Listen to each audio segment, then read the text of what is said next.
All right.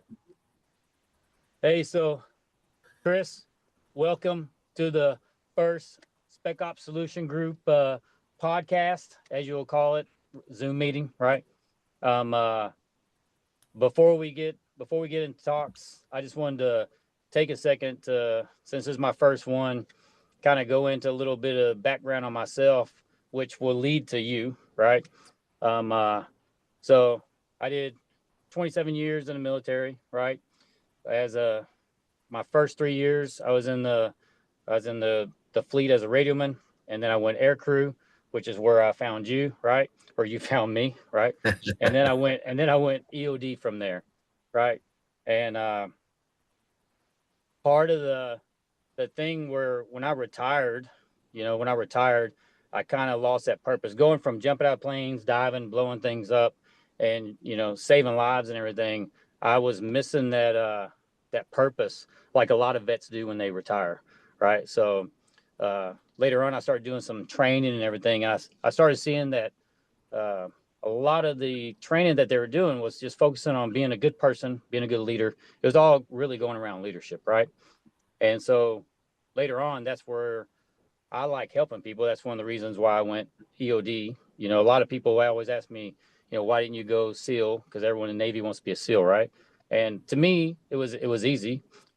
SEALs take life, and EOD techs save life, and so that's what I wanted to do. So I wanted to help people. So I started SpecOps Solution Group as a way to take some of my skill sets and applying them to the business world and help people become better leaders, right? So I'm in the process of building that. So this is my first one, like I said, and I'm about to throw the mic. I'm about to throw it your way. But one of the main reasons I wanted you to be one of the first people is because throughout my first couple years in the military, I tested everybody's leadership abilities, right? Because Yes, you I did. was I was always in trouble. I feel sorry for Tom Farley and David Deary, who were my two people on the mobile bay that had me back in the days. Because believe me, I know I I put some gray hair on those guys, right? But those guys were honestly like two of the major influences on me throughout my whole career, right? Like they started the foundation of what I looked at and everything and how I thought about things. And then when I went to BQ4 with you, right, you and Martin, Martin Rios, kind of took over their role as, my mentors and everything. And, Hmm. uh, and so that's why I wanted, you to come on here because like you had a major impact on me and my career, my life, right? So like I wanted to make it to where you're one of the first dudes to where we can sit here and talk about leadership because you knew me when I wasn't as much trouble, but I was still a handful, right? And then we still talk today, right? And that's one of the biggest things about leadership. A lot of people think that in the military we just bark orders at people, right? And people do what they're expected to do, and that's not the case. It's about relationships, right? It's about trust and respect and building that relationship to where people don't want to see you fail. Because you could yell at me all day and tell me, bark orders at me, but there's going to be opportunity for me to let you fail because I'm just doing what I'm told to do, right? And then whenever you like, if I'm invested in you because you're invested in me, then I don't want to see you fail just like you don't want to see me fail. So that's one of the big misperceptions I think a lot of people have in the military as a whole is like how we communicate and treat people, and especially when you get off into the other communities, like when we were air crew and EOD and SEAL SWIC divers, all that stuff. It's more based on relationships, right? So even though you weren't, EOD tech or nothing, and my company, SpecOps Solution Group, you had a major role in shaping me, right? So with that said, uh, I'll shut the fuck up and I'll let you talk. You can give whatever background you want to give to give people content on you and everything, and then we'll start going into like leadership discussions and stuff like that, right? Okay. So, floor is yours, brother. Well, Chris McCollin, pretty much born and raised in Vermont. Got the hell out of there when I was 17, joined the Navy. Tried to join when I was 16, but they told me to come back when I was 17. So 4 days later, I went back and joined. Uh, like you said, radioman. Uh, Make that clear. I was a radioman, not an IT. I did get converted to IT, but it wasn't a willing conversion, so to speak. Did a couple ships, did some staff duties, did a major comm activity in Guam. You mentioned Martin. That's where we met. He was the E5. I was the E6 at the time. Kind of had a symbiotic relationship like you and I do from the get-go. From the day we met, we were already there. And then we both went air crew. And I think one of the biggest motivators for me going air crew was we had a lieutenant that told both of us we weren't going to make it because he couldn't make it. So that was, everybody's motivated by something different. And that motivated me, even though we were the old men of the group. He was 34, I was 30. We were out running, 18-year-old Marines, which I didn't quite understand. And then, went to VQ4 for 5 years, flew with some really good people and whatnot. And then I left there, went down to Corpus Christi and headed up, me and another chief, we ended up leading we were part of a littoral combat team, took custody of the HSV-2 Swift, which was a dual-hull catamaran, as they say in Australia, aluminium ship. We went down to Hobart, Tasmania for about 6 weeks and took custody of that ship, and then shifted our mission to underwater exploration. We were working with the folks up from up in Boston, Woods Hole Oceanographic Institute, working on a system called Hydroid and Bluefin. So we had two different teams. So me and my friend David, we headed up the Hydroid team. So we had an 11-person team headed out by a lieutenant commander, and we did Hydroid ops, up in North Carolina, Alameda, California, Panama City, Florida, which you're well indoctrinated on. Yes, believe me. I was usually looking at the floor, though. I was in leaning rest position. Right. May not be smart, but we'll be strong. Yes, strong diver. Strong diver, not smart diver. Eventually smart diver, but you always start off as a strong diver first. Right. But, did just over 20 years, and then retired here, down here in San Antonio, Texas. Been here 21 years. This is home now. About 3 hours from you. Yep. And just living the retired life. Retired from my civilian job a couple of years ago, and just playing full-time grandpa. Yeah, I love it, dude. I love it, and I won't put out on the air because I don't want someone to steal it from you.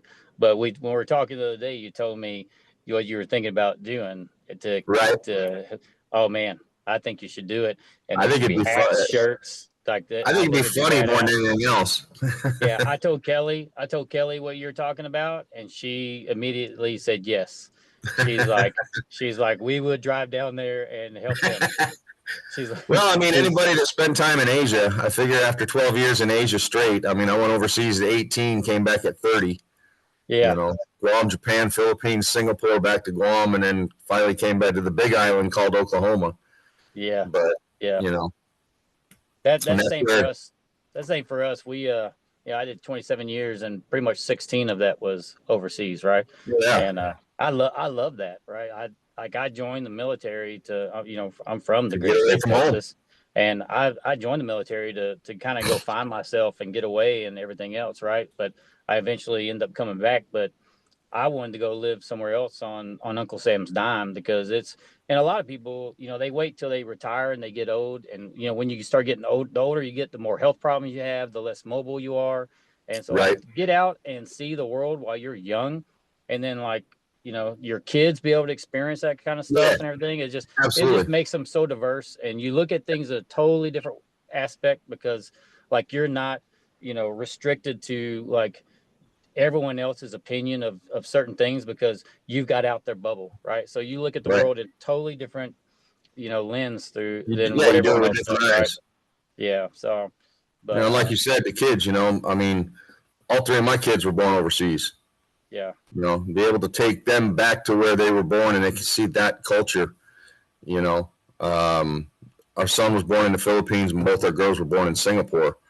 And we left when they were too young to remember it. So a couple of years ago, our oldest daughter flew back to Singapore with us, so she could see where she was actually born, and Yeah. ran for her first like 3 years of life. Yeah. I love Singapore. Oh yeah, Singapore is gorgeous. It's hands got down, some of the some of the best food. Like it is absolutely, crazy. hands It's down. crazy. If you Yeah. are a foodie, Singapore is the place to be. Yeah. Because I always get, after 20 years and 12 years overseas, right now, part of my uh, a good 2 days a week, I spend time at the airport USO here in San Antonio. Yeah. One day is the day they actually are going to boot camp, so they're all nervous and pensive, and fear of the unknown. Yeah.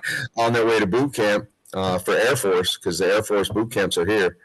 And then Friday mornings we help them. We go in at like 0300 and receive some buses, anywhere from 2 to 8 busloads of airmen who just graduated boot camp. So that's kind of like my adult human interaction versus just talking with the grandkids. And I told the wife after 4 months after retirement, I was like, these Disney characters aren't holding real good conversations with me.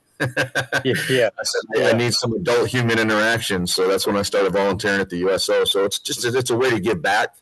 Yeah. Because, one of the questions I always ask these youngsters is, who's nervous? You get 1 or 2 pensive hands that go up, and it's like, you're the only honest two in this group. The rest of you are full of crap. Because 40 years ago, I was crapping my britches, young kid from Vermont and San Diego, California at 11 o'clock at night. Yeah. It's the fear of the unknown, like we said. You're not really sure what the hell you signed up for. It really is, man. I look back at everything I've gone through, my career, my life, and it's funny the things that you're worried about, and then later on you're just like, that was nothing, right? Yeah, It's that's just stupid. it's always just taking that first step, and then it takes it takes 21 days to make or break a habit, right? And it really takes it's that point of getting acclimated to your new environment, right? And it's the same as like when you go to boot camp or something. At first, it's scary. You're getting yelled at always. You're trying to not mess up so you don't get beat down or something. And and then which later inevitably on, you're going to anyway. Yes, you are. Some of the shit you and I have been through. Damn well that's just part of the mantra of getting to it. Yeah, I mean, aircrew. We went to SEER school. I mean, you're not getting away from getting some attention in SEER school. I'm not going to go into exactly what goes on. Anyone that's been there knows. But, I think the synergy between you and I stems from both of us being smartasses. Yes. I see a lot of me in you when we were at VQ4. So, I mean, I've kind of been like you where, I'm that one that wants to push the envelope, see what I can get away with before, the screws start getting, the thumb screws start getting turned. Yeah. I know. That's the thing is but you know what? I laugh about that because like the older I get, the more I realize the things that always got me in trouble when I was growing up, in school or whatever, are honestly the things that help me excel, right? Because I am not afraid. I'm not afraid to take a risk. I'm not afraid to do certain things, right? And I believe in myself, right? And and everything else. So it's like the things that used to get me in trouble are the things that now that help separate me from a lot of others, right? Right. And the same issue, right? I've always been that guy that, and I took this into my civilian life, and it wasn't really embraced as much. What we're talking about is more so the military side. You get in the civilian world, it doesn't work the same way, and that was a hard pill to swallow after over 20 years of doing military. So, like, I used to tell people straight out, conflict, much like stress, can be a great motivator. It's how you manage it. Yeah. So I was always that conflict guy, and that can get you a bad name, and so be it, But at the end of the day, are you getting the job done? Yeah. It's how you manage that conflict. If you allow conflict to be there every single day and rule you, then yeah, that's an issue. But I was told when we were going through, when I went through initiation back in '01, it was, pick the battles you can win. Yeah. Yeah.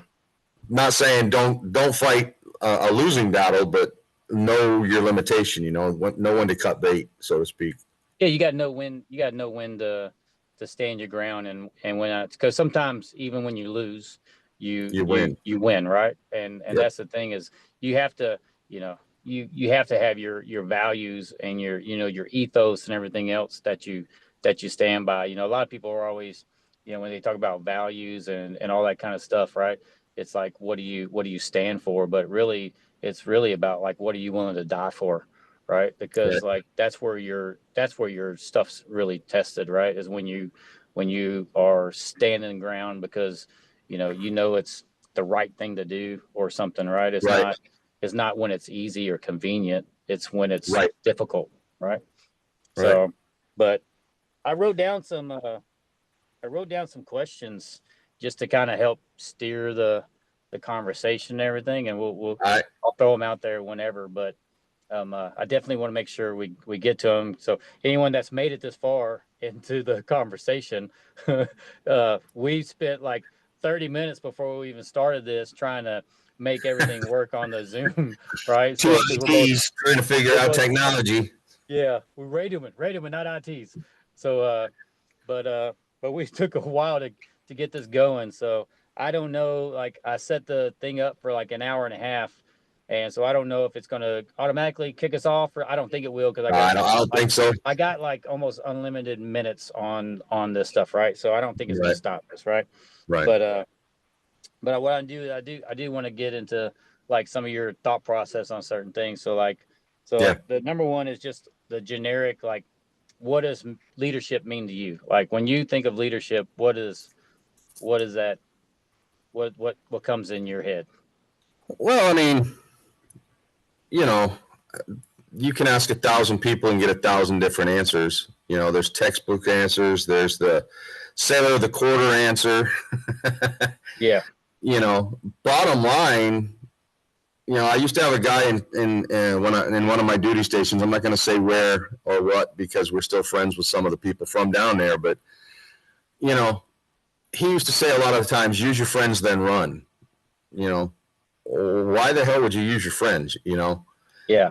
And as a leader, I use the word friends, but they're not really your friends. They're your subordinates basically. But leading by example is one. I can't say that I ever was the greatest leading by example kind of guy, but I also wasn't that guy that says do it because I'm the chief. If you got to revert to that, you've already lost the battle. Yeah. It's like parenting, right? And I was thinking about that the other day. I says being a leader is almost synonymous with being a parent. Yeah.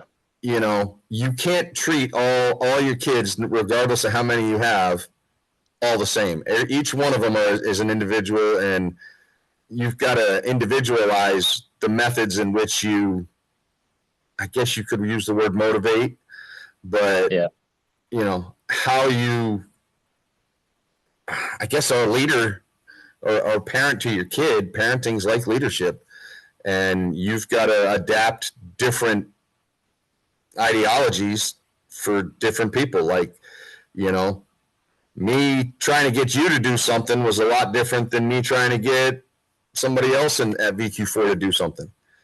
However, I always had the same thing in mind. It was to accomplish the mission. About accomplishing the mission by improving what we do. You used to get pissed off at me because I'd ask questions at the end of the workday. And I just trying to make you a better air crewman, and you would I remember one day you blew up at me like, "Why in the fuck are you doing this shit? You're just trying to play stump the chump. You just trying to make me look stupid." And I'm like, "No, I'm not. I'm trying to make you a better air crewman." Yeah. And that's the thing is like everyone gets mad about it because it's you you don't like being no one likes being questioned. You No don't like one being likes put on the doing all these spot. things. It's uncomfortable, but like you learn and grow from it, right? Because it was making me a better person. It was making me deal with certain things, right? And because I'll tell you, going through EOD and becoming and then making it through it, like the rest of my career was that times 10, right? You were always Absolutely. being questioned on everything that you do because it's all about, making sure that you understand certain things. You could do right things, but not for the right reasons, right? Right. Especially in my world, right? Like just because you did this right doesn't mean you understood why you did it right. Especially if you can't Well, talk part about of leadership like is the making work them of the understand the people. why. Yes, yes. You know, That's huge, right? That if is that people is can huge. understand the why, they're going to have better buy-in. Yes. I'm Yeah. not saying, you know, give them the why up front every single time, because there's obviously, you've been in more shit than I've been in, but there's times when the why is not prudent. Yes. But that's I used to get mad at guys because, I would sit in meetings with people, especially when I was like the ops match chief or the command match chief.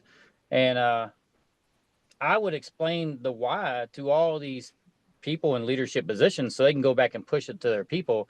And then they wouldn't tell them this stuff. And then later on, Right. you deal with all this extra shit.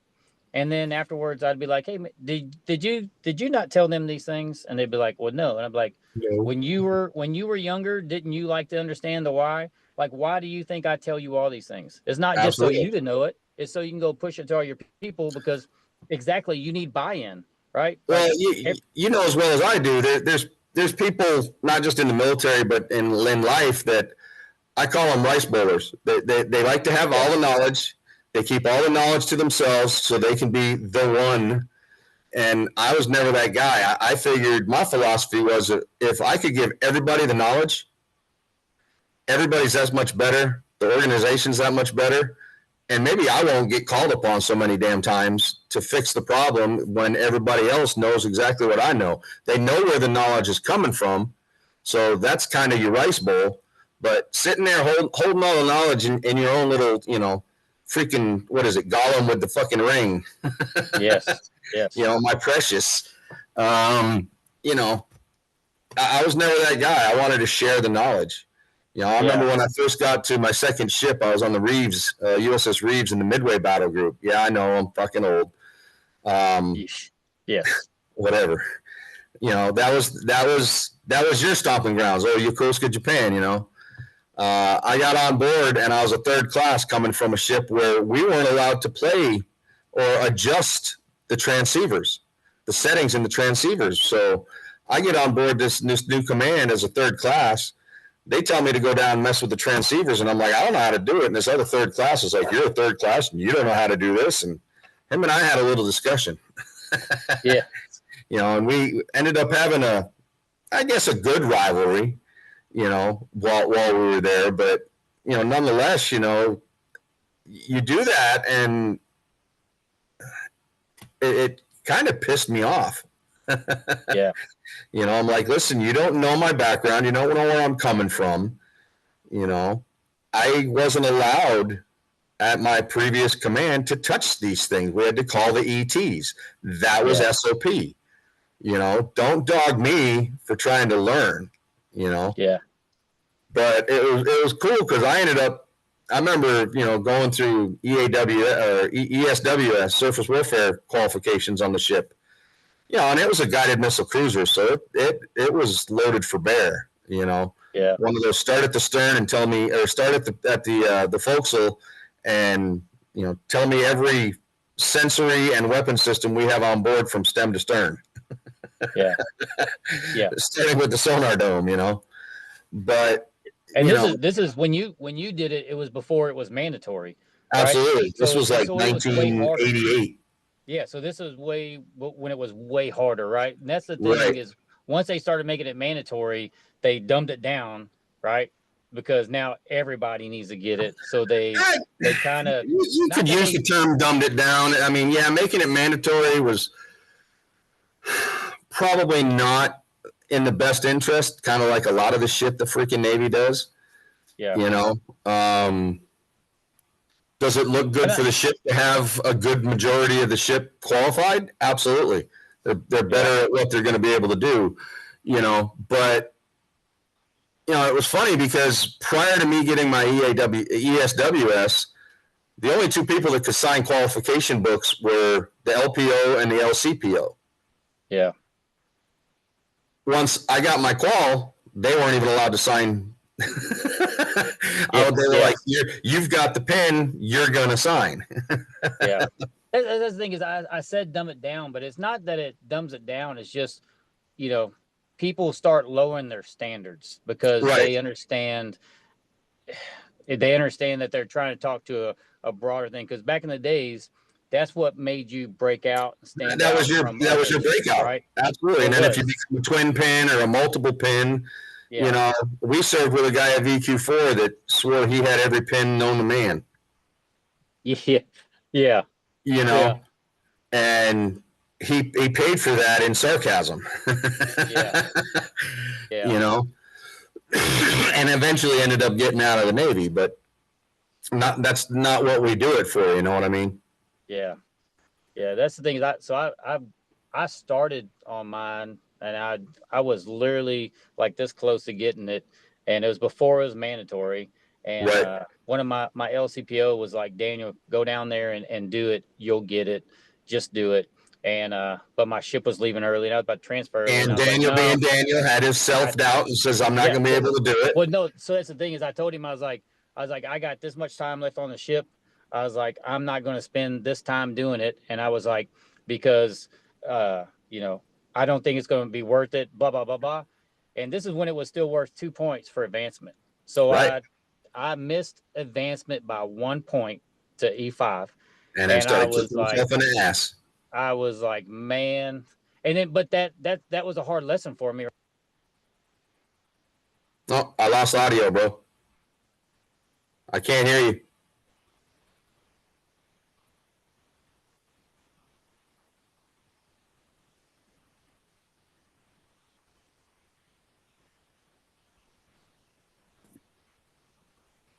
Hold on. Oh, you're back. Hold on. I'm trying to get I got it hooked up to my phone, and it my truck, and it messed up. Hold on. I got you back. Okay, hold on.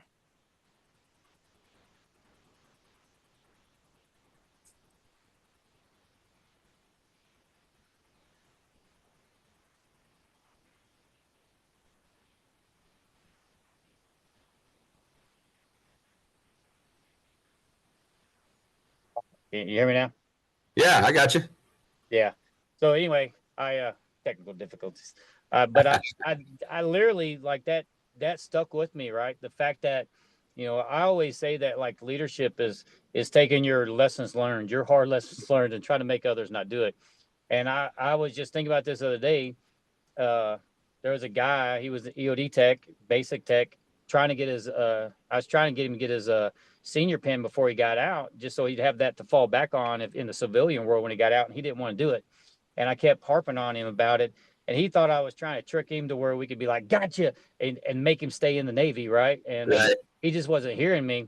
But I literally was trying to get him to do it because, I had me not getting a certain qualification affect me because I didn't let it, like I was like, I got my rhyme and reasons for not doing it. But then it ended up come back to bite me in the butt later on. And like right now, so he was just on a LinkedIn post where, he's doing like a journeyman or something like that, like Wall Street something or whatever. And so he's being successful, but I was trying to get him to get it just in case he runs into a hard time that he got out, like he would be able to fall back in, right? Because in the civilian world, you can make good money doing EOD stuff.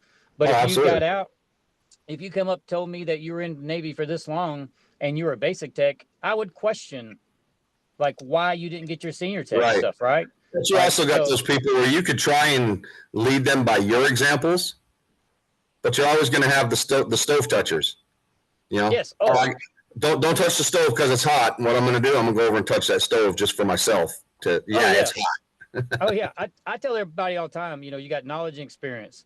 like knowledge is great to have, right? Knowledge you get from a book or a classroom, whatever. Experience is what you get for put your hands on equipment and Give me failing, that right? experience guy over that bookworm any day. And that knowledge is important, but your Theory, I mean, experience is what drives background theory and all that, the theory of why we do stuff is important, but you can't beat experience. You know, it's great being book smart, but if you don't have the experience and the first hands on, the book smarts aren't going to do me a whole lot of good. You know, you could, I used to tell everybody, you know, and this isn't a dig on the Air Force, but I mean, I used to tell you, you know, we're kind of a master of all, you know, jack of all trades, master of none. We know a little bit about everything, you know, as air crewmen. People were amazed the other day when I said, you know, I spent my career typing as a radioman. But when we were air crew, we were down cracking those cowlings open, checking for metal shavings, oiling the engines, you know, doing whatever we had to do as part of the air crew. Yeah. You know, the Air Force, they pull the jet in and they walk away, and they've got a crew that goes out and does, there's specific technicians for each thing that we do. Yeah. You know, like they'll have one guy that his job is to don a cranial and jump up on the wings and check those, you know, vortex generators and do a wing walk. Then there's another guy whose job it is to open the cowling. Then there's another guy's job who it is to, you know, check the shavings. Yeah. You know, they're very, very specialized, you know. We know a little bit about everything, just enough to be dangerous and stuff. Yeah. That's the thing is, especially in the EOD world, because all the mission profiles that we do, we always said, you know, jack of all, master of none. And then not too long ago, I saw a video of a guy that I watched time to time. He said, you know, jack of all, master of life, right? And I was like, oh, I like that, because it's true. We never claimed to be a master of everything, but if you could do all these other different things, like, you're winning, right? You're fucking winning. Right. So, you know, it's like when we were at air crew, you know, I used to harp on everybody where, you know, I was like, I need you to go down and get those GSC qualifications, go down and get Lav and Water, go get Light Cart, go get NC-10, the Huffer, all this shit. And people were like, why? We've got a line crew for that. I was like, how can I, as your LPO or your chief, go down and argue to make you the #1 first class if all you've got is the one qual you're required to get, and that's air crew? Yeah. Oh, I had a lot of people getting mad at me when I started going getting those quals as a junior dude. And then because they were like, hey, you're making us look bad. And I was like, just get off your ass. Just go get them. It makes you part of the team. It makes you a better air crewman. Yeah. It's easier and better for me to be able to sell you as somebody that works under us. And it makes us look good. It makes the leadership team look good. Yeah, especially when no one expects that from you, right? No one expects that. If you fail, we fail. Yeah. You know, and, you know, I don't want to say younger guys, but, you know, people don't seem to understand that.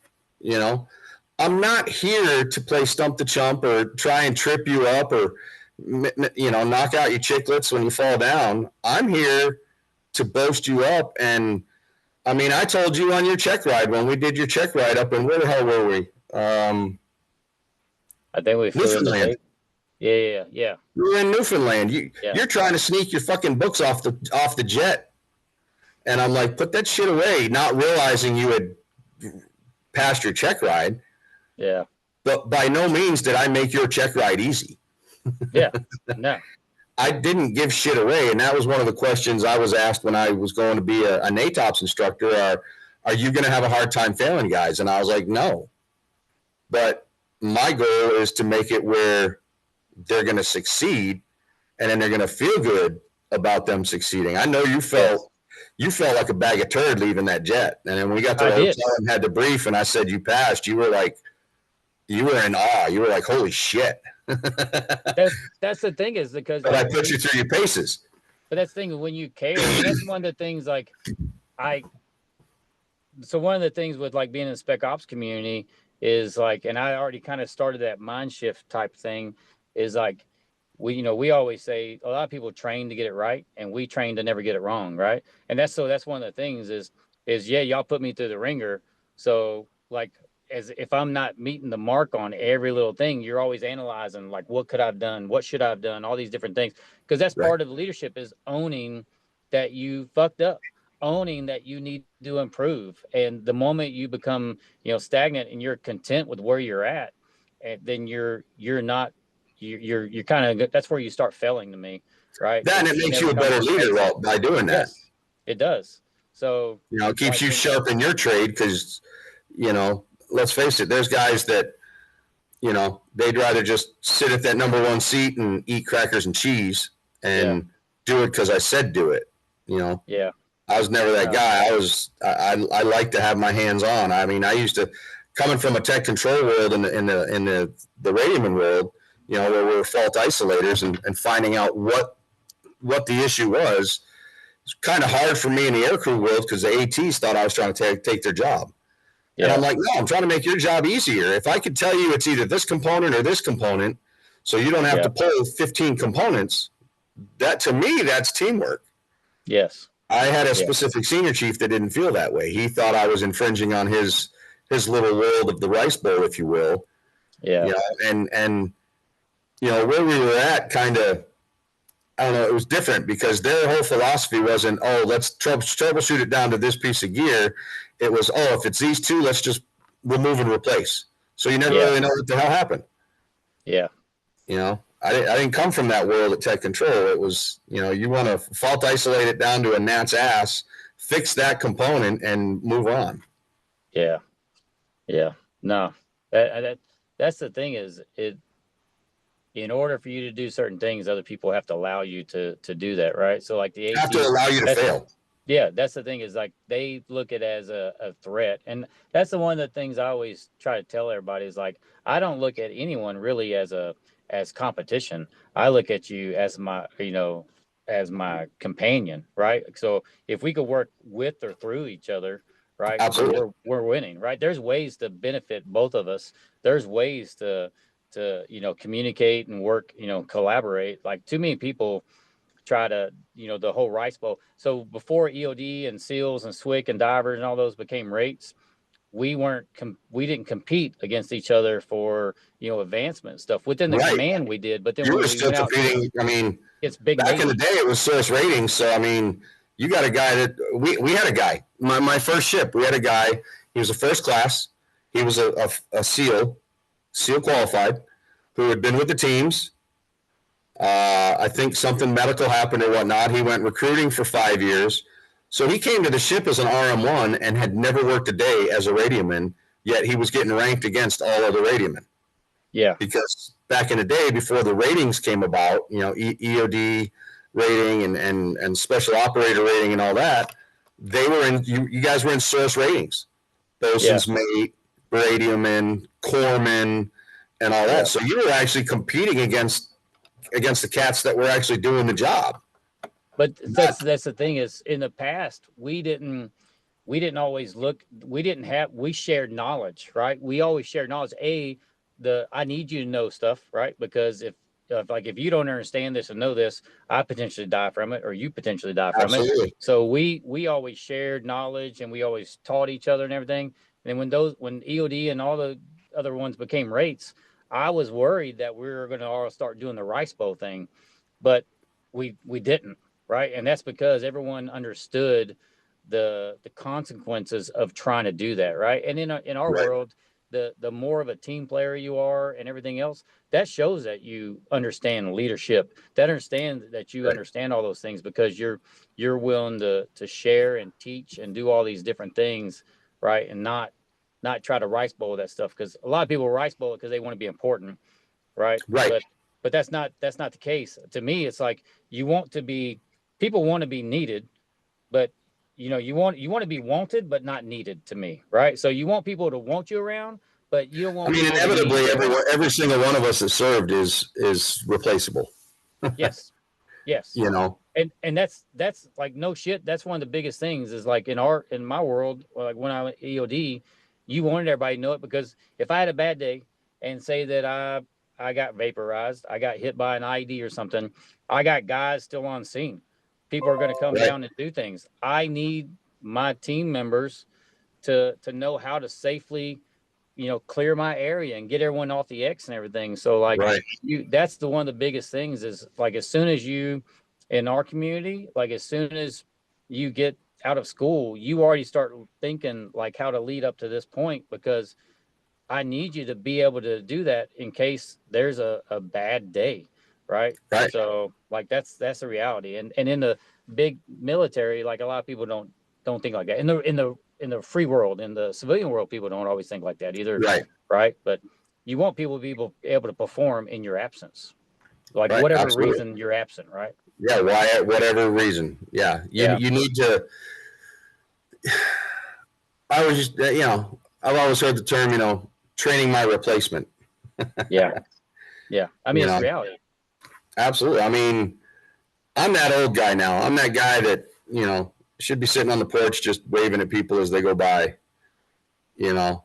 And I mean, I still do little things here and there. Like I still, the Navy's core schools are here in San Antonio. So the Chiefs mess over there is, I guess I could use the word gracious enough to let my old fat ass go over and participate during season. So Yeah, I've been with that great mess since 2014, to the point where one year they had me as a co-sponsor on one of the selectees, and I'd been yeah, retired 15 years. yeah, You know, I was like, holy shit. His primary sponsor was active duty, but, you know, but that was a learning thing for me because, I went through it not the old school way, so to speak. I remember yeah. when I made chief, I called one of my greatest mentors and called him up, and I was like, "Hey, I made chief," and he hung up on me, and I had to call him back 3 times till I realized it was, "Good morning, Honorable so and so. This is Chief Select so and so. I'd like to formally introduce myself." Blah blah blah. And he talked about coming down and making me, shit Technicolor because all the shit he was going to make me eat. And I was like, "Oh, I didn't tell you. You can't use food as a prop anymore," Yeah, which I hated, But you get these people these folks that are making chief nowadays and whatnot. They're like, "Oh, it's watered down. It's this," and there's Facebook groups of Navy chief whatever, and or I served or the worst chief ever or whatever, and there's always going to be that battle of between active duty and reserve, and there's always going to be that, oh well, back in my day.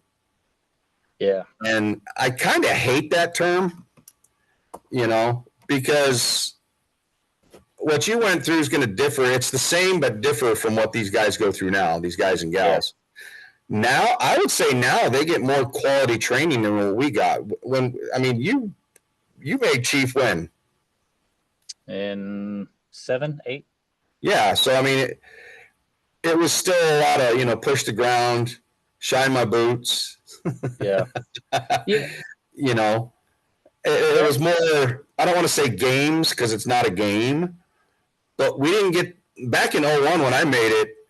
Even though I got interrupted by 9/11, we didn't really train the way they train now. I mean, there's a lot of cerebral training going on. We're trying to make them think.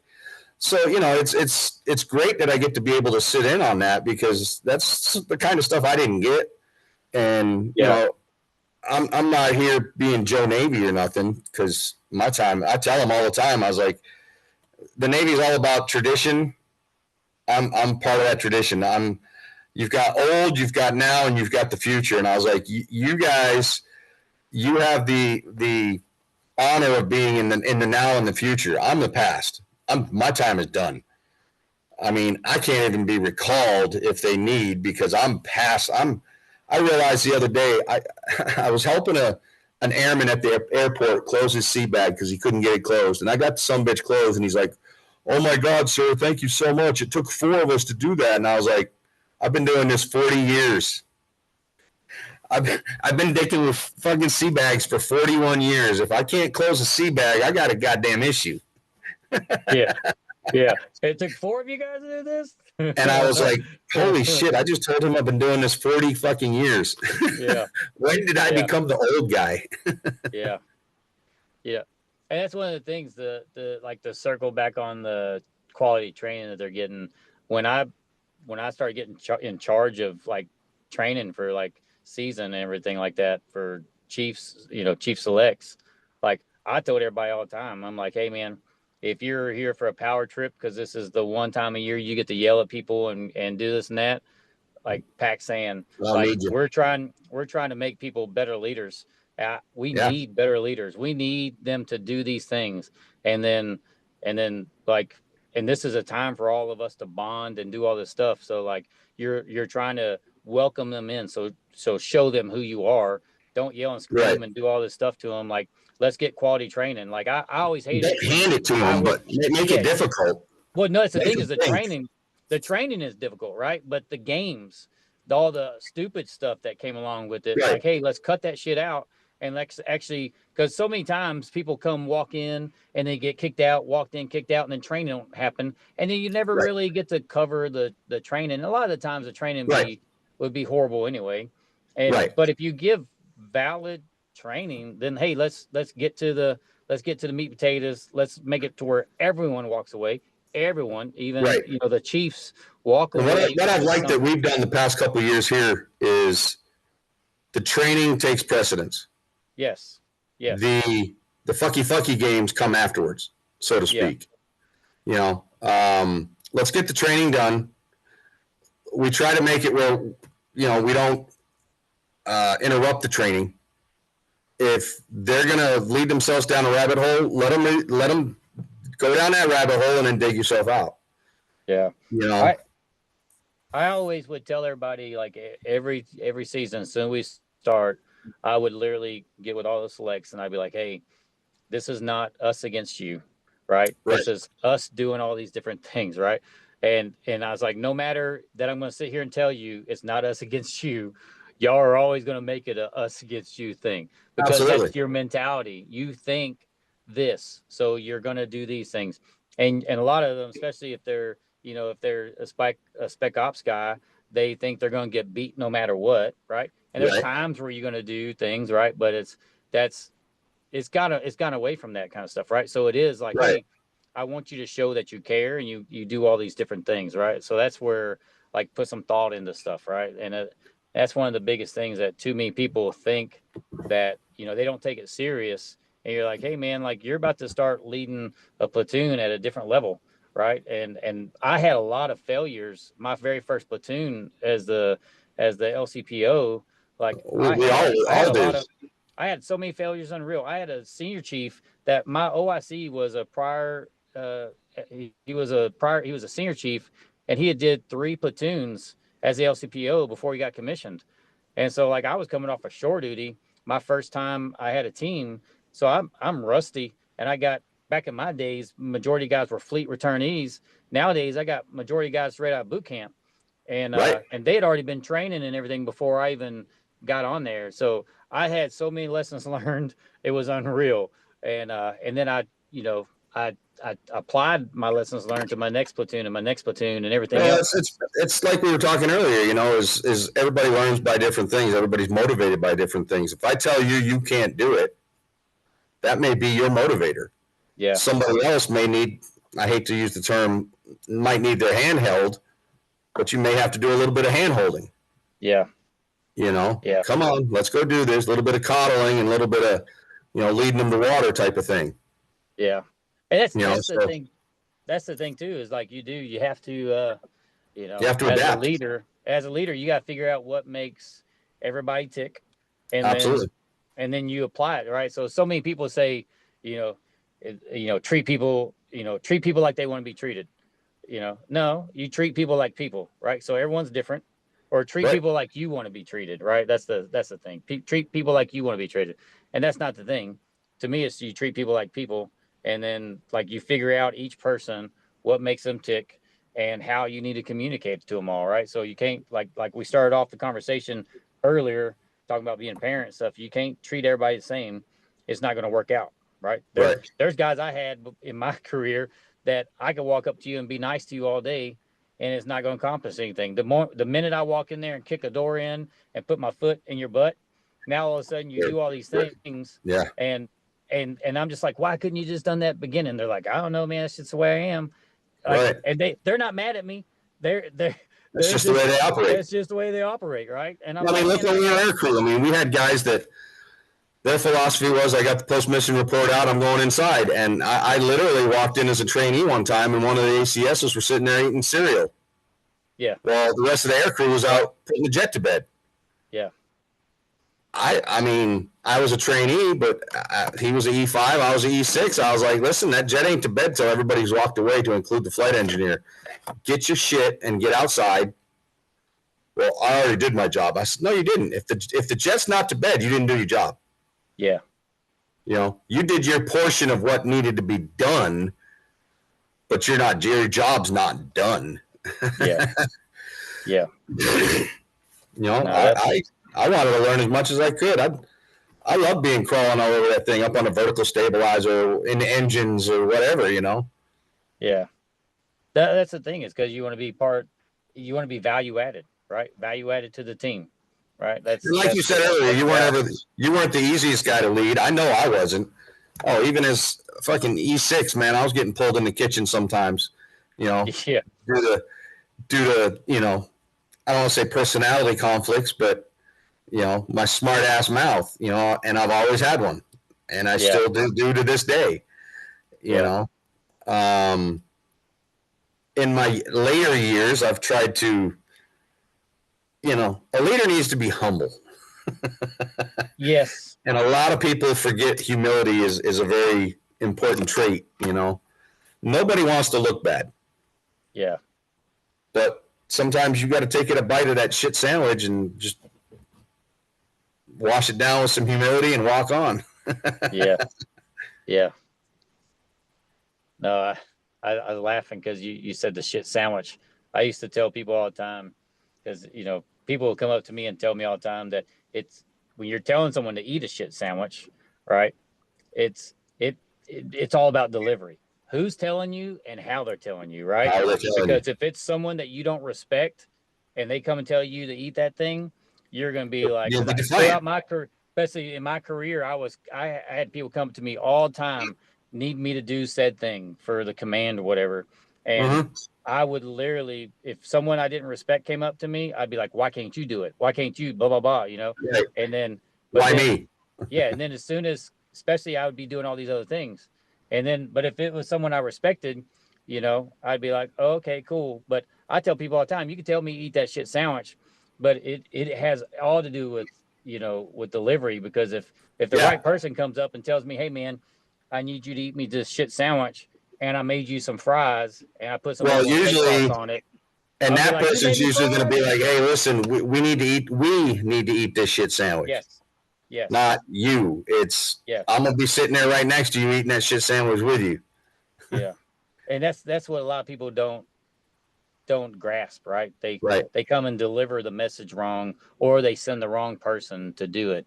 And they even know that that's the wrong person to send. Well, there's a little thing called tact too. Yes. Yeah. A lot of people, I mean, you and I were not the most tactful people, nor was Martin. You know, that's why I think the three of us got along so well, because it was, you know, what was Martin's favorite term? What are you, new? Yeah. But you know what though? That's the thing is, and because I had people, you know, tell me all the time, like I shared an office with 2 other senior chiefs at one point, and at one time one of the guys was like, "Man, Daniel, people say that I'm an asshole, but the things you just said to that guy when I was counseling somebody, they're like, the things you just said to that guy, I would not say to him, because that was pretty blunt." And deep. I was like, yeah, man, but then the other guy he was like, but he walked out, and when he walked out of the room, he was smiling, laughing, and shaking your hand and thanking you for the conversation. And then he was like, how do you do that? Because if I did that, I'd be in trouble. And then my other buddy was like, man, Daniel kills him with that Southern drawl. And then Daniel makes himself part of the solution with him. It doesn't put it all on him. He's like, that's the difference. You, a lot of times, put it all on the person. You don't own any of your aspects of what you could have or should have done better. And then you put it all on the person to fix everything, instead of being like, hey, man, together we're going to do this, right? So I used to tell my guys when I was in Corpus, on my twilight, if you will, when we were doing the littoral combat stuff and on the underwater, I'd be like, listen, if you're going to come to me just complaining, you're part of the problem. Yes. Come to me with the complaint and a solution on how to fix the complaint, and then we'll work on it together. We'll go up to the commander and say, listen, this is what we're going to do. This is what we recommend. And 9 times out of 10, the commander's going to be like, all right, you identified the problem. You've figured out a way to fix it. Let's go with it. Let's see how it works. You know? I always tell everybody the 70% rule, right?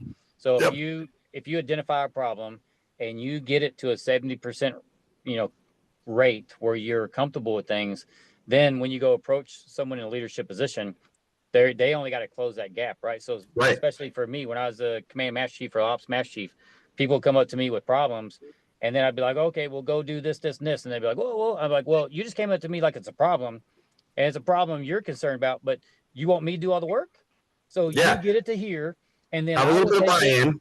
And then I'll do my end, and then I'll give it to this person, and then by the time it gets to the people that we got to make the decisions, they literally it's a 90%. Now they guys close that 10% gap, and go, and then a lot of times people can visualize it now because you can see it. Because if you just come at me and start telling me this stuff, it's just all these things, a list of all these things you got to do, or you can't understand it.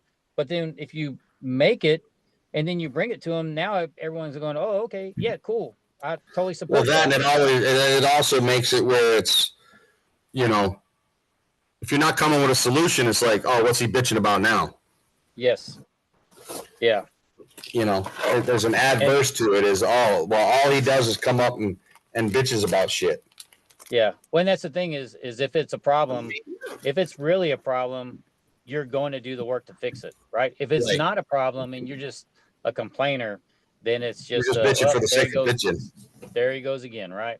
That and another one of my big problems was I used to like being what I called the representative. I would talk to my fellow folks and whatnot, and I would always be the guy that went up to the chain and been like, hey, this is what we should be doing. Yeah. And I was representing everyone else. I really, and my old man always tells me, I even did it in my civilian job. He's like, stop representing everybody. He's like, they're not going to have your back. Military, a little bit different, but civilian world, 9 times out of 10, you start freaking throwing rocks in the pond and making that water ripple. It's not welcomed. Yeah. I had a boss one time. I won't say where, but this or he or she, but this individual, I'd go in and tell them, hey, I required this folks to do this. Oh, we don't require people to do things. We request it. And I was like, no, we require it. There's a book this goddamn thick that we're following. Those are requirements. And the civilian world is a whole different beast to try and master. I actually, in my very first job after retirement, about 6 months after retirement, I had a supervisor tell me, it doesn't matter what you did in the military. You're in the civilian world now. You live by our rule. Yeah. It doesn't matter what you did. And I was just like, holy shit. Yeah. Talk about a kick in the freaking teeth. Yeah. So let me ask you this, because we were talking about all these different things, right? And some of the stuff that I was wanting to cover, we're already naturally kind of covering, right? So let me ask you this: what traits do you look for in a leader, and then what turns you off from following somebody? Good question. Honesty. I mean, if you're not honest, you can't build a team on dishonesty. Yep.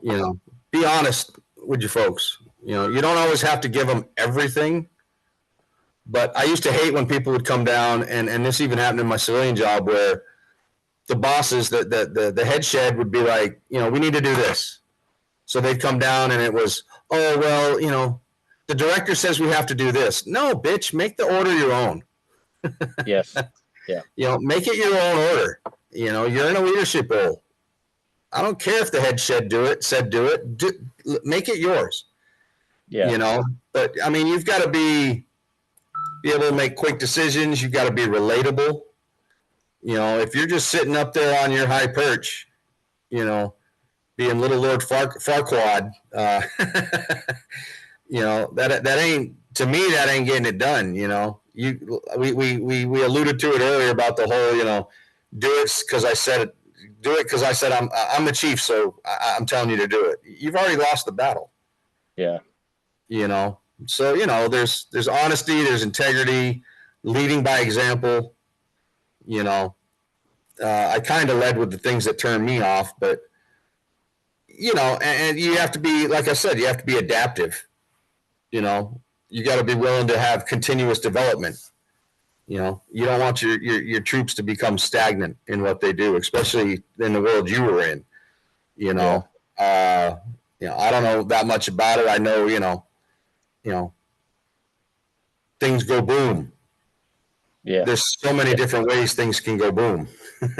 Yes. You know, I learned at my last command. I was at Commander Mine Warfare Command.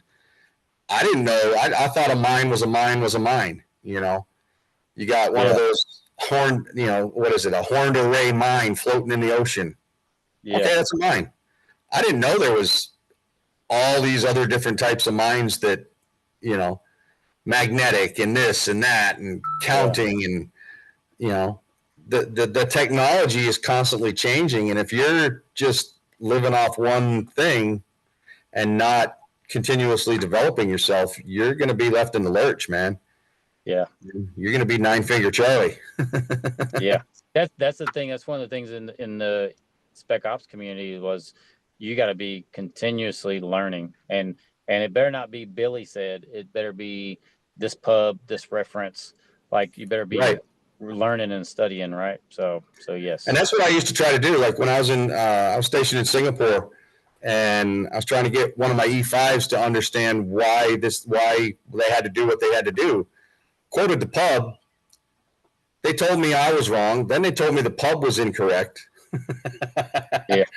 You know, and subsequently the chief was came out and was like, we need a sailor of the quarter input. And I was like, I don't have anybody.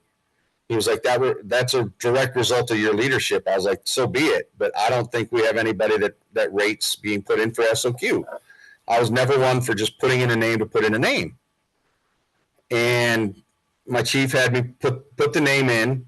Well, this individual was selected as sailor of the quarter because they were the only input. They were the default. And then a month later, refused to take a leadership role. How the hell do you write that eval? Yeah. Yeah. You know, selected as SOQ, however, you know, declined. You know, and I don't know how their career ended up or whatnot, but that's a pretty it's pretty shitty. You know, that's a hard eval to write. Yeah.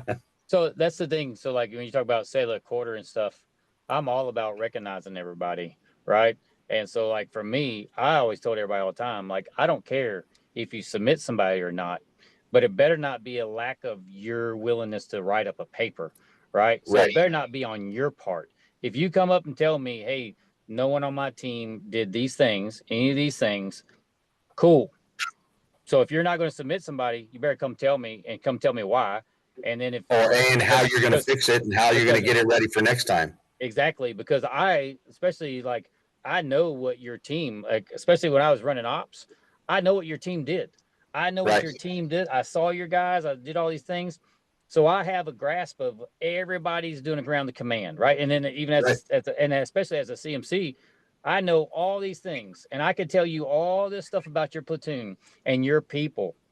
So, like, especially if I got someone in my head that would be a good candidate, then you better tell me a reason why you're not doing it, other than you ain't got the time to write some paper. Because that's you don't especially a lot of EOD guys, man. Because you know what they don't like doing?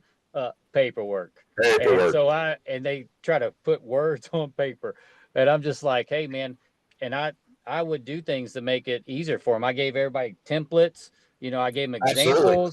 I would literally give them all these things to make it easier for them, because the junior like sailors deserve that, right? Absolutely. So that's the thing, is it's always like, hey, man, like, once again, if you don't got someone that's meeting the mark, then cool.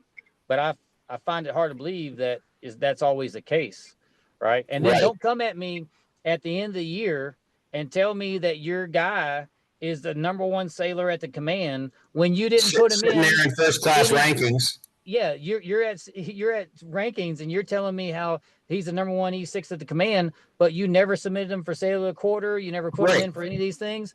Like Yeah. it's either you're lying now, or You were lying then. you're lying then. Which one is it? They suck at their job, or you suck at yours, right? Coolest thing I ever saw, Danny, is there was this cat that we made chief with back in 01. He stayed in the Oklahoma area. He was a reservist. He ended up becoming the command master chief of a command up there. I won't say which one, but 9 of us from our class of 36 went to his retirement. We were all retired chiefs. We walked into his retirement as the command master chief. And it got time for, command master chief so-and-so front and center with lieutenant so-and-so for presentation of end of tour award. He walks over and he grabs a mic. He's like, this is where the command master chief goes rogue. He's like, they didn't give me an award when I came in. I'm not going to receive one on my way out. He goes, it does nothing for me. What I'd like to do is call up Seaman so-and-so and Petty Officer so-and-so, and he presented them with like a flag letter of commendation and a freaking NAM at his retirement in lieu of taking an award on the way out the door. Yeah. You want to talk about an impact of those 2 sailors' careers? Yeah. That was one of the coolest freaking things I ever freaking saw, because everybody's always, oh, well, I want to add to my brick on my chest. No, screw that shit. Yeah. I used to hate when people would come up and be like, hey, I need your midterm award written. I'm like, that's supposed to be you writing me saying as kind of a thank you for the job I do. It's not me boasting on myself. Yeah. So I would do both, right? I would make people write things because I was trying to teach them to write things. Absolutely. And if you could, the hardest thing to do is to write for yourself. So if you can learn to write for yourself, then you can learn to write for others. But typically I already did the majority of the work, and then sometimes I would need some data to be able to capture everything, especially if you're trying to, if it's a NAM, I don't really need anything, but a comm up, like I'm going to need some meat and potatoes, and I can't just shit that information out, right? So I need you to do parts for me, right? I mean, we had people that there's nowhere in the award manual does it state you must have the previous award. Yeah, I've actually been quoted that before. Like when I left VQ4, I got a freaking Navy achievement. Yeah, not a Navy comm. Yeah. They said I had a limited scope of responsibility, and I was like, how the hell do I have a limited scope of responsibility as the ops chief, a NATOPS instructor, the EAWS coordinator, because I missed a chief's meeting because I was deployed. I had all this shit, yet I got a Navy achievement, yet somebody else that did almost the exact same stuff got a comm. Yeah. And then when I retired, me and my friend David, he's passed now, but David did the ops side of it. I did pretty much the admin side of it. And we made this team run. And the justification for me getting a comm at my retirement was because I didn't already have one. David already had one, so he got an MSM. Yeah. It's that kind of shit that sours people, when you start quoting non-publicized or non-real shit, and you make non-real shit real. I could give 2 shits if I got an award. Really, I mean, I was 12 years in the Navy before I got my first Navy Achievement Medal. Yeah, I like rewarding people, but at the same time, I don't put any stock in things because, especially like as an EOD guy, right? Like there's guys that they literally should have bronze stars, right? Bronze stars with valor, but they don't because they're an E5, right? But then some, officer or E7 above that sit in the jock or the talk and just sit there and drink coffee and organize some stuff, they got a bronze star because their pay grade allowed them to, right? Because they're a pay grade allowed it. And I've had people that said E3s and below don't rate Navy achievements, and I'm like, that's bullshit. Yeah. Yeah. So I don't ever put a lot of stock in those things. Now granted, like I got a buddy not too long ago, he got a silver star. Like I put stock in that, right? Like for them to give him that, and I know what he did.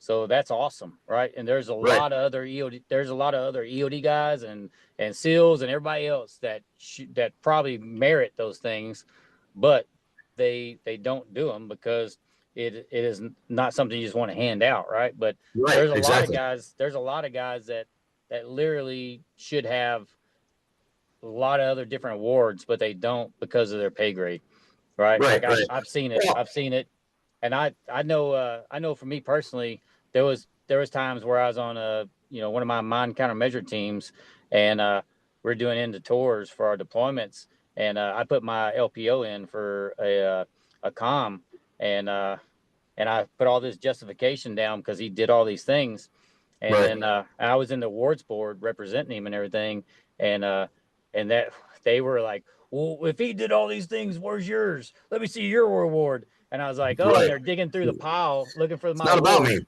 and they're like, I don't see yours there, and I was like, exactly, because he did all this stuff, so I didn't put myself in for one. So Right, I did 2 deployments with him, and he was my LPO.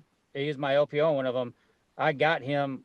I got him comms, like, because I never claimed it, and then I got an award when I transferred. I wasn't worried about it because I knew right. that those things helped him, right? Those Absolutely. things helped him. They didn't help me as Well, a like it's taking care of you. Once you get to that leadership role, it's taking care of your junior personnel. it is. It is. You know, But I had a guy. a lot of people don't do that. A lot of people are worried about their chest candy, and Oh yeah, once again, I don't care about it, right? I Don't don't care care. about chest candy. It's just an extra $1.20 out of my pocket when I have to freaking get in full fucking monkey suit. You Yes. know, I had a guy. I'm not going to go into detail on it, but he uh, he had everything. He had a bachelor's degree. He was a leadership. He was an LPO, pretty much at sea because our command was at sea. You know, he had everything, but he just couldn't get over the hump. And he came to me and he's like, I don't have any volunteering. Well, I got creative. Was it bullshit? Some called it so. I mean, and I'm not going to say exactly how we worded stuff, but I put it on his eval and I took it to the board. And the fellow chiefs were like, this is bullshit. And I'm like, you're just pissed off because you didn't think of it. Yeah. You know, this cat ended up going all the way up to higher levels representing our command. And then he came back from representing at the fleet level. And he comes back, and on his eval, the first thing he puts on there was nominated as. I was like, did you learn nothing? Any idiot, I could nominate a chair. You were a runner-up. He's like, Chief, I was 7 out of 7. I was like, you were still at the dance, bro. Yeah. I said, you were a runner-up for this position. I was like, I could nominate a tree. You were a runner-up. We changed it, put runner-up, and I'm not saying that's the reason the next year he made chief, but he ended up putting on chief the next year. Yeah. I mean, yeah, if you make it that level, then you're doing well, right? So, but to close that section out, like you said, what leadership, it's, developing your skills through formal leadership training classes and formal training programs, on the job training, your experience, and your exposure to positive and negative role models. Everyone we come across teaches us something. yes. Some people teach us the shit that we want to take on board, and I hate this term, but take those tools and put them in your toolbox. What a civilian bullshit way of putting it. But you're going to emulate the shit that you respect and what you think work. And then you got to learn from those people that are, quite frankly, douchebags and are the finger pointers and saying, do it just because I said do it. Those are always the guys I said, I would never follow. Yeah. We had a chief when we were flying that after I put on chief demanded I give him my fucking CPO eval input because he was the LCPO, and I told him he'd go piss up a rope. Yeah. I was like, you're a chief, I'm a chief. We're in competition with one another. I said, I'm not giving you shit just because you can't write an eval. Yeah. That's what he wanted. You can pilfer from all my shit. I says, I ain't giving you my eval. I'll give it to the senior chief, and if he wants to give it to you, he can. But we're competitors, dude. I said, I'm not giving you my eval for shit. He's like, you have to. You're my subordinate. I'm the LCPO. I was like, these anchors has got just as much gold on them as yours do. Have a good day. I ain't giving you shit. Yeah. Wasn't popular with him, but I don't give a shit. I didn't cave, Yeah. No, that's the thing is you gotta figure out what you're comfortable with, man. Yeah. And sometimes you got to tell someone to pack sand, and either that it works out for you or it doesn't, right? And you learn from it. And you learn from it. Another thing is delegating. You got to be able to understand that you need to delegate shit. Oh, you as a leader can't be doing everything because your guys will never learn. How many times have you seen where they delegate the same shit to the same person every single time because they know they're good at it? Yeah. That's great. Oh, yeah. You're going to either burn them out on doing that, but you're not going to train everybody else on that same task. You got to be able to delegate across the board. Oh yeah. On my first teams, we went to do some drills and I was only doing said thing, right? I wasn't getting to learn all this other stuff because we were on a 10-man team and we did not operate in a certain manner. And the guys, my chiefs and stuff, some of them had limited like experience, right? And this was like Afghanistan and Iraq wasn't like totally kicked off. They haven't been there yet. And so one of them, I was asking him, hey, well, we're going to do this. And he's like, I get to dictate all these things. And I was like, okay. And then we're getting ready to pull up on scene for an IED, right? We had an IED we have to prosecute training scenario. And I was like, hey, don't we need to put on body armor and all this stuff before we get out of the vehicle? He's like, we're going to get there. We're going to do this and that. I was like, all right, chief. And we step out of the vehicle. And then the training guys were like, boom, you're dead, you're dead, you're dead, you're dead. You two are the only ones alive. And then I had to go through and do all this stuff. And half of it I'd never even touched before. And I looked like major shit that day. Like, because I didn't understand certain things. I didn't know how to do certain things. Right. But it was honestly one of the best things that happened to us because it made me not want to feel that way again. So I started trying to find time in my day to work on those things that I needed. And real training. And then it made my bosses start understanding that they couldn't make it to where this one guy did this one thing every time, right? Because that's what they were doing. They're like, you're doing this, you're doing this, you're doing this, because it was what we're naturally good at. But so you had to start swapping it up. And that's a trap. All my platoons, I always did that. I tried. That's a trap I think all leaders fall into. Yeah. I think all of us fall into that trap of, I'm just going to have, Danny do it because that's what Danny knows how to do. Yes. Well, one day Danny's might not be there, or Danny just might be like, you know what, screw you. I want to learn something else. Yeah. Yes. Yeah. So, all right. We've been going, at least it says Zoom meeting for an hour and a half. Yeah. I don't know if we have been on here for an hour and a half, but I feel like we have. I think after our technical difficulties, maybe, I don't know. Yeah, no, that's what I'm saying. I'm saying this is hour and a half after our technicals. Yeah, because this. Well, it's like you said, you and I, we get together and we can gab, bro. Oh, I know. That's why I got you to come on here first time. I know both of us are talkers, so I make it easy for you. It'd be able to have a conversation. So, with that, because I know it's almost noon, I gotta go do some stuff too. If you could give anybody advice that's trying to come into military, right, or just trying to grow as a leader, try to become a better leader, what would you tell them? I know it's a loaded question. It's loaded, all right. You coming in is hard because as an almost 60-year-old person, it's hard to relate to 17-year-olds. Even though my mentality level is pretty much a 17-year-old, Yes. I still laugh at fart jokes. I think they're hysterical. I don't think any man stops that.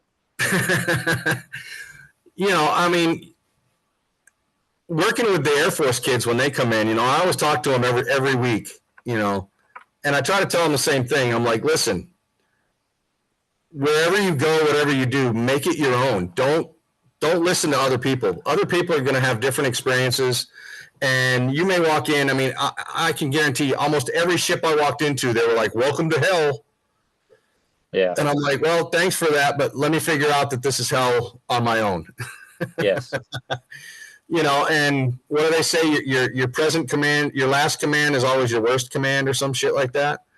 Yeah. You know, I don't know, man. I had some good commands, even though I never really showed it. I was more of a dickhead kind of guy. I mean, you're looking at the guy that told his ops boss on one of his ships that he was an effing liar.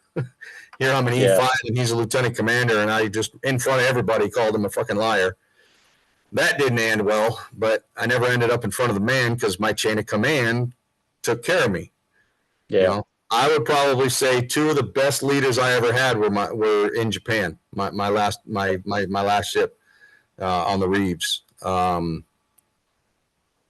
and one of those relationships is like yours and I. It's lasted for decades. Yeah. Because, you know, we're honest with each other. But, you know, I had a kid come up to me at the USO the other day and was like, Chief, can I ask you a question? He goes, I'm looking at some NJP stuff. And I was like, okay. He goes, any recommendations on what I should say and what I should do? I said, don't go in there and bullshit them. Yeah. I said, you need to go in there and be humble. You need to go in there and be respectful. I was like, I don't know the situation, nor do I want to know the situation. But I was like, you need to be humble. You need to be respectful. You need to be honest. Yes. Go in there, take ownership of it. If it's something that happened, take ownership of it. You know, I say traditionally the Navy is a 3-tiered freaking punishment system. It's CPOI or DRB, and then it's XOI, and then it's going to see the skipper. Yeah. A lot of times, sometimes the chiefs can squash it at their level. Yeah. You know, so, you know, if they see potential in you and whatnot, they can squash it at the lowest level, you know. And that's a big thing is, you know, rectifying shit at the lowest level possible. A lot of people like to just elevate shit. And I was always one for keeping it at the lowest level. If I can get the situation fixed at our level, why kick it up to the XO? He's got more, he or she's got far more important and pressing issues than some kid being a dumbass. Yeah. Yes. You know, so for kids coming in, you know, I always tell them, I was like, listen, you know, first and foremost, if you want a program, ask. The military can't tell you no if you don't ask. A quiet mouth does not get fed. You want to do something special? I mean, you're a prime example. You know, you came regular sailor, you know, just a freaking black shoe, freaking deck kicker, came from the fleet, smart ass as all could be, all tatted up. You know, I remember the first time we met, I told you to do what with your flight suit? Keep your flight suit sleeves rolled down because this ain't the fleet. Yeah. And to gradually release them because we were pretty much quasi Air Force, you know, and nowadays tattoos are just a given. But, you know, come in and do what you do. But you ended up, you know, fleet sailor to aircrew sailor. And then I tell people all the time, I'm like, yeah, says my buddy Danny, I said, I'm really proud of him. You know, he ended up, you know, coming. I met him as a third class. He retired last year as a master chief. I said he's an EOD master blaster. I said I got him qualled, you know, as air crew. I got him qualled on his EAWS, his lead wings, and his reward to me was, "Hey, Chris, I'm transferring a year early because I'm going EOD." Yes. So I said I lost this hard charging, I'm getting after it kind of guy, but it was for the better of the Navy and better for him. And I said, here he is now, 2 pay grades higher than me, retired. And I said, I couldn't be nothing but proud. You know, not to sound like a doting old man, a dad, but I mean, you were kind of like my, I guess, shining pupil, I guess. Yeah. You know, but yeah, so for kids that coming in, I'm always like, ask the question. You know, had you never asked or talked to Mongo about going EOD, who knows where you'd ended up. Yeah. And, you know, and that's the, I think that's the thing that I think helps me is that because when I did decide to do that, I weighed like 130 pounds. I know. I had to work out. I had to learn how to swim differently. I had to basically reinvent myself, right? On so many levels of things. And that's why I'm always tell everybody, hey, if you want to do something, like a lot of people. Well, you want something bad enough, right? You're going to do it. you are. A lot of people talk, right? A lot of people run their mouth about what they're going to do, but then Yep. they don't do it, right? They don't follow through. So they don't follow through. They don't put in the work, or it's hard. It's you got to be consistent and everything else, right? Right. And then as Right. a leader, because like you're talking about captain's mast a while ago, like I went to captain's mast my first 3 months on my first ship, right? I went to captain's mast. I got 30-30 and all this other kind of stuff, right? And so like, But you recovered from it. but and that's the thing is like me going through all those things, uh, Made you stronger. It made me stronger. It made me like look at things differently. So when I was Absolutely. the command master chief and the ops master chief, I would literally, when I meet someone, say that you were checking in on board the ship, or not the ship, the command, right? And as soon as you get on there and we start talking, I would literally start talking to you about all these failures I had. I would be like, hey, I was on restriction. I was this. I was this. I would tell you all these things. And then everybody would be just sitting there like, oh, man. And I'd be like, hey, so do you know why I'm telling you this? And they're like, no, I don't. And I'd be like, cool. So I'm a master chief. I'm here and you're a E4, E5. And I just literally owned up to all these things to you, right? And they'd be like, yes. I'd be like, cool. And I still made master chief. And I was like, so when I said, if I can sit here and own up all these things to you, then while you're here, if you hit a speed bump, I better damn near hear you own everything that you did on that, and just be honest with it, because like I hit speed bumps, I recovered, and I was like, I was held accountable, right? Like I messed up, I was held accountable, but I actually ended up being better in the long run. I was like, so just be transparent, honest, and then move forward, right? Because if you don't do that, it's not going to go over well, right? Well, you know as well as I do, you're going to get those people that they look through the kaleidoscope different ways. Yeah. You could take somebody to mast, and that's just going to end them. They're done. They're done with their career. F the Navy. I'm through. I'm out. These people suck. Yeah. Then there's people like what you were just talking about is, reinventing yourself and being like, oh, listen, shit, me being a smartass ain't working. There's a time and place for everything, obviously. There's a time and place to be a smartass. Yeah. And that's my thing is I always look at it as, I tell people all the time when they get in trouble, it's easy to look at someone when they're winning. I go and to look at them and have an opinion, but people really show you who they are when they fail. When they're down. Yeah, like absolutely. How do you recover from it? That's true colors. Like what happens afterwards? Do you go in a downward spiral, or do you pull yourself out? Right. So that's my thing was everybody, I would tell them like, hey, here's where you find out who you really are.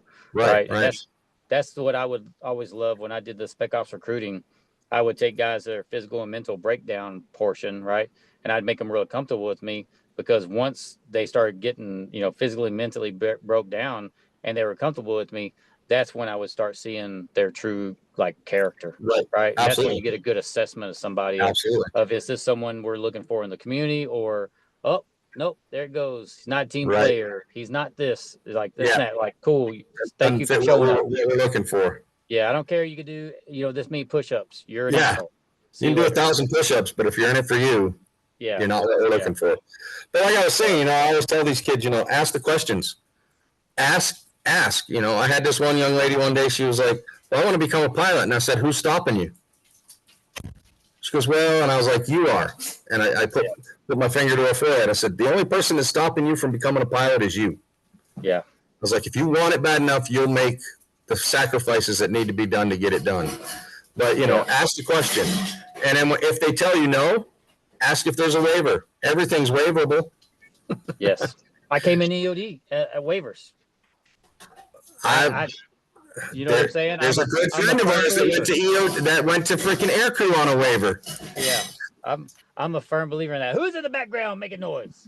That's the boss lady in the kitchen making some plate noise. Yeah.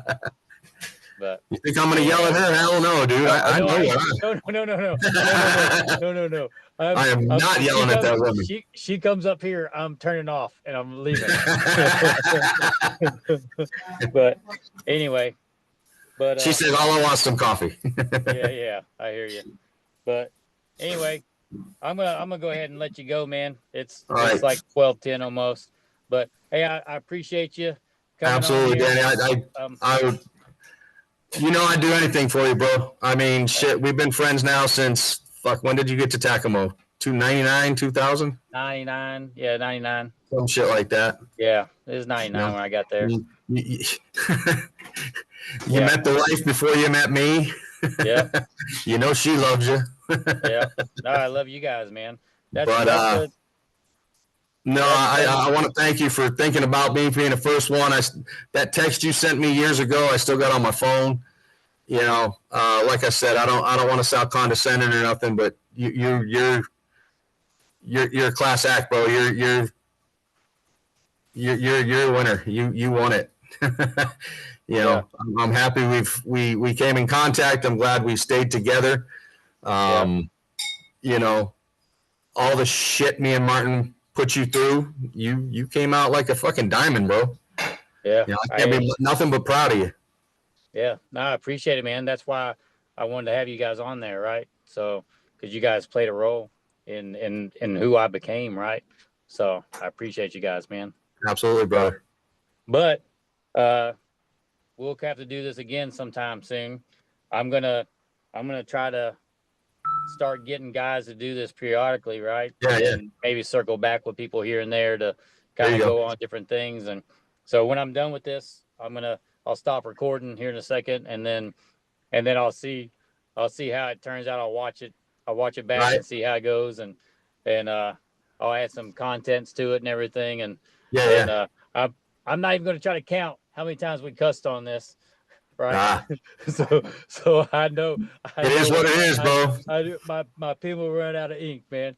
So, but that's what it is. That's what I told you before. Part of being a leader to me is being genuine, right? Being authentic. And the term "cuss like a sailor" exists for a reason, right? Absolutely. And both of us were in for a long time. So, and I don't think cussing and stuff is like makes you unprofessional, right? It just makes you you're just being you, right? So a well placed cuss word can have great impact. Yes. If you do it too much, it makes you look like you don't have a vocabulary. Yes. Well, I don't. But you and I both know if we're sitting there drinking a beer, how many there was no cuss words in this thing that we did compared to what we normally talk. Oh, I know. Believe me, I know this is tailored down. So absolutely. But anyway, word, brother. I appreciate man. you. All right, brother. Love you. Have a good one. Love you too, bro. All right, man. Thanks.